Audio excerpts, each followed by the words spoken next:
ಕನ್ನಡ ನಾಡಿನ ನನ್ನ ಎಲ್ಲ ಶ್ರೀಮಂತ ಹೃದಯಗಳಿಗೂ ನಮಸ್ಕಾರ. Welcome to new video. ನಾನಿವತ್ತು ಕಲತಗಿರಿ ಎಂಬ ಅದ್ಭುತವಾದಂಥ ಪ್ಲೇಸಿಗೆ ಹೋಗ್ತಾ ಇದ್ದೀನಿ. ನಿಮಗೂ ಕೂಡ ಸಂಪೂರ್ಣವಾಗಿ ಈ ಪ್ಲೇಸ್ ಬಗ್ಗೆ ಮಾಹಿತಿ ಕೊಡ್ತೀನಿ. ತಪ್ಪದೇ ಎಲ್ಲೂ ಕೂಡ ಸ್ಕಿಪ್ ಮಾಡ್ದಂಗೆ ವಿಡಿಯೋ ನೋಡಿ. ಸುತ್ತಲೂ ಗಿರಿಶಿಖರಗಳ ನಡುವೆ ಚಂದ್ರದ್ರೋಣ ಪರ್ವತ ಶ್ರೇಣಿಯಲ್ಲಿ ಕಂಡುಬರುವಂತಹ ಈ ಜಲಪಾತವು ಕಾಫಿಯ ನಾಡು ಎಂದು ಪ್ರಸಿದ್ಧಿ ಪಡೆದಿರುವ ಚಿಕ್ಕಮಗಳೂರು ಜಿಲ್ಲೆಯಲ್ಲಿ ಒಂದಾದಂತಹ ಈ ಪ್ರವಾಸಿ ತಾಣವು ಬೀರೂರಿನಿಂದ 33 ಕಿಲೋಮೀಟರ್ ದೂರದಲ್ಲಿದ್ದು ಲಿಂಗದಹಳ್ಳಿ ಮಾರ್ಗದ ಮೂಲಕವಾಗಿ ಇಲ್ಲಿ ಬಂದು ತಲುಪಬಹುದಾಗಿದೆ.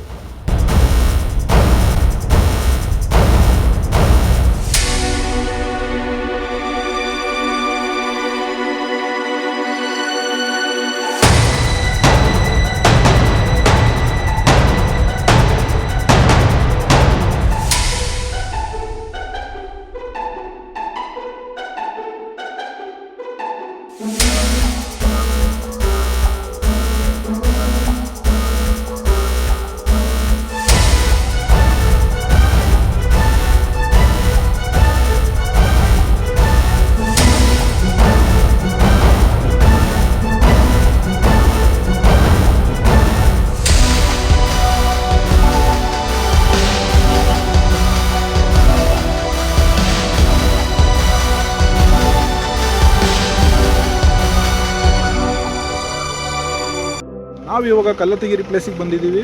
ಇಲ್ಲಿ ಯಾವುದೇ ಬಸ್ ವ್ಯವಸ್ಥೆ ಇರಲ್ಲ. ನೀವು ಓನ್ ವೆಹಿಕಲಿಂದ ಬಂದರೆ ತುಂಬ ಒಳ್ಳೆಯದು. ಇಲ್ಲಿಯ ವಿಶೇಷತೆ ಏನಪ್ಪ ಅಂದರೆ ಹಲವಾರು ಗಿಡಮೂಲಿಕೆಗಳು ಇರುವಂತಹ ಈ ಬೆಟ್ಟದಲ್ಲಿ ನೀವು ಇಲ್ಲಿ ಬಂದು ಸ್ನಾನ ಮಾಡೋದ್ರಿಂದ ಆರೋಗ್ಯ ಸಮಸ್ಯೆಗಳು ಮತ್ತು ಇನ್ನಿತರ ಸಮಸ್ಯೆಗಳು ಬಗೆಹರುತ್ತೆ ಅನ್ನೋದು ಇಲ್ಲಿಯ ನಂಬಿಕೆ ಆಗಿದೆ. ಗಾಡಿಯಲ್ಲಿ ಆರಾಮಾಗಿ ಪಾರ್ಕಿಂಗ್ ಮಾಡ್ಬೋದು. ಇಲ್ಲಿವರೆಗೂ ಅಷ್ಟೇ ಪಾರ್ಕಿಂಗ್ ವ್ಯವಸ್ಥೆ ಇರುತ್ತೆ. ಮುಂದಕ್ಕೆ ನಡ್ಕೊಂಡು ಹೋಗಬೇಕು.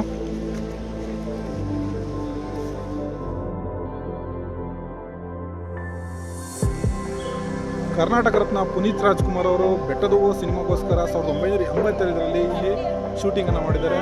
ಬೆಟ್ಟದ ಹೂವು ಸಿನಿಮಾದಲ್ಲಿ ಒಂದು ಕ್ಲಿಪ್ಪಲ್ಲಿ ಪುನೀತ್ ರಾಜ್ಕುಮಾರ್ ನಟನೆ ಮಾಡಿರುವಂಥ ಈ ಪ್ಲೇಸ್ ಕೂಡ ನೀವು ನೋಡ್ಬೋದು. ದೂರದ ಊರುಗಳಿಂದ ಇಲ್ಲಿ ಉತ್ಸವ ಮೂರ್ತಿಗಳನ್ನು ಕರೆದುಕೊಂಡು ಬಂದು ಈ ನೀರಲ್ಲಿ ಸ್ವಚ್ಛಗೊಳಿಸಿ ಪ್ರಾಣ ಪ್ರತಿಷ್ಠಾಪನೆ ಮತ್ತು ದೃಷ್ಟಿ ಪೂಜೆ ಮಾಡಿಸೋದ್ರಿಂದ ದೇವರಿಗೆ ಅಗಾಧವಾದ ಶಕ್ತಿ ಬರುತ್ತದೆ. ಮತ್ತು ಇಲ್ಲಿ ಹಲವಾರು ವರ್ಷಗಳ ಹಿಂದೆ ಅಗತ್ಯ ಮುನಿಗಳು ತಪಸ್ಸು ಮಾಡಿದ ಸ್ಥಳವೂ ಕೂಡ ಆಗಿದೆ.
ಇಲ್ಲಿ ಉದ್ಭವ ವೀರಭದ್ರೇಶ್ವರ ದೇವಾಲಯವಿದ್ದು ಇದನ್ನು ವಿಜಯನಗರ ಕಾಲದಲ್ಲಿ ನಿರ್ಮಿಸಲಾಗಿದ್ದು ಶಿವ, ಗಣೇಶ, ಬ್ರಹ್ಮದೇವ, ಬೇಲೂರಿನ ಚೆನ್ನಕೇಶವ ಇನ್ನೂ ಹಲವಾರು ವಿಗ್ರಹಗಳು ನಮ್ಮ ಮನಸ್ಸನ್ನು ಸೆಳೆಯುತ್ತವೆ.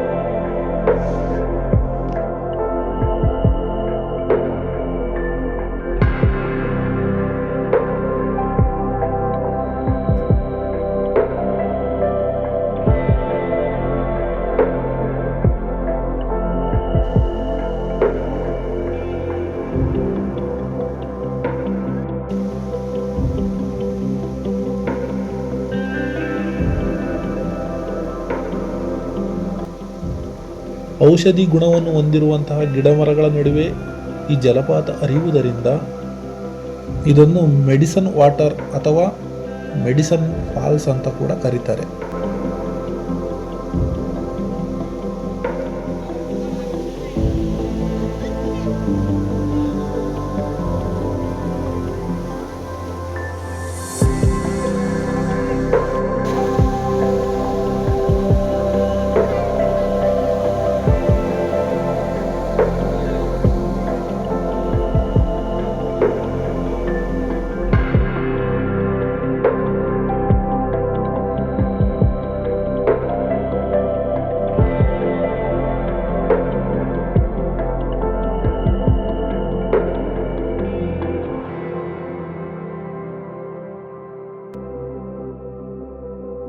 ಕಟ್ಟಿನ ಚೌಡೇಶ್ವರಿ ದೇವಾಲಯ ನಾವು ಫಾಲ್ಸ್ಗೆ ಹೋಗೋದಕ್ಕಿಂತ ಮುಂಚೆ ಎಡಭಾಗದಲ್ಲಿ ಸಿಗುತ್ತೆ.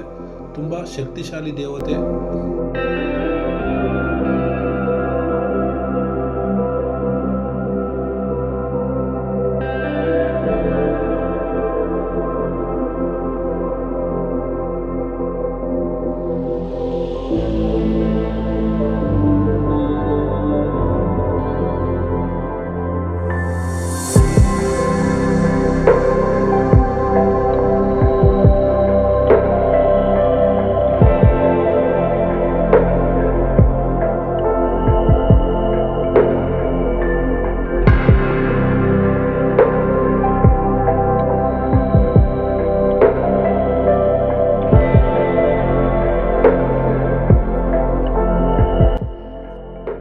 ತಾಮ್ರದ ತಗಡು ಮತ್ತು ಫೋಟೋಗಳು, ಚೀಟಿಗಳನ್ನು ಇಲ್ಲಿ ಮಳೆಗಳಿಂದ ಈ ಮರಕ್ಕೆ ಹೊಡೆದಿರೋದನ್ನು ನೋಡ್ಬೋದು.